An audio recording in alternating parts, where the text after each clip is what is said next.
Stop. Hello guys, this is Kansas Takes, and today we're gonna see which blaster has the fastest rate of fire.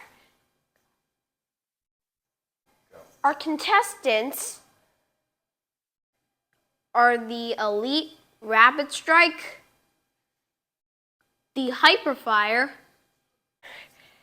the Infamous, the Modulus Regulator, and finally the Elite 2.0 Turbine.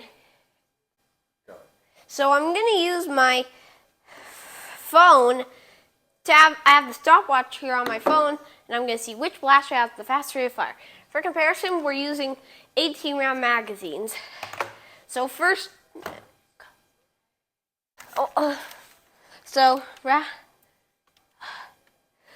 okay, so 3, 2, 1. You've got to be kidding me.